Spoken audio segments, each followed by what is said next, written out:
রাফি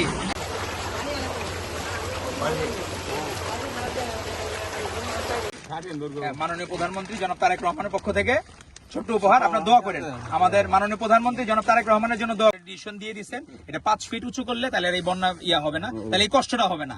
তা আমরা ভাই হিসাবে আমরা মাননীয় প্রধানমন্ত্রী জনাব তারেক রহমানের পক্ষ থেকে ছাত্রদল নেতৃবৃন্দ আপনাদের কাছে উপস্থিত হয়েছি যে আপনারা দোয়া করবেন আমাদের মাননীয় প্রধানমন্ত্রীর জন্য, উনি যাতে ভালো কাজ করে যেতে পারেন। দোয়া রাখেন। এমনি সব সময় আমাদের জিয়াউর রহমান আর খালেদা জিয়াকে আল্লাহ তাআলা বেস্ট নসিব করে।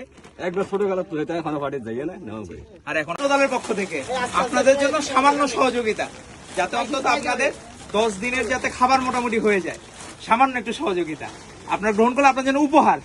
ঠিক আছে, আপনাদের পাশে দাঁড়ানোর চেষ্টা। আমরা ঢাকা থেকে আসছি, মাননীয় প্রধানমন্ত্রী জনাব তারেক রহমানের পক্ষ থেকে। জি ধন্যবাদ। জি মা, দোয়া করবেন আমাদের জন্য। ঠিক আছে, আপনাদের 10 দিনের পরিমাণে হয়ে যাবে ইনশাআল্লাহ। জি, জনাব তারেক রহমানের পক্ষ থেকে আপনাদের মাঝে উপহার সামগ্রী নিয়ে উপস্থিত হয়েছি। আপনাদের সকলকে অনুরোধ করছি সামনে এসে আমাদের উপহার সামগ্রীগুলো গ্রহণ করার জন্য। বাংলাদেশ জাতীয়তাবাদী ছাত্রদল মাননীয় প্রধানমন্ত্রী জনাব তারেক রহমানের পক্ষ থেকে আপনারা যারা বন্যা দুর্গত তাদের জন্য, এই কাথরিয়া ইউনিয়নে যারা বন্যা দুর্গত তাদের জন্য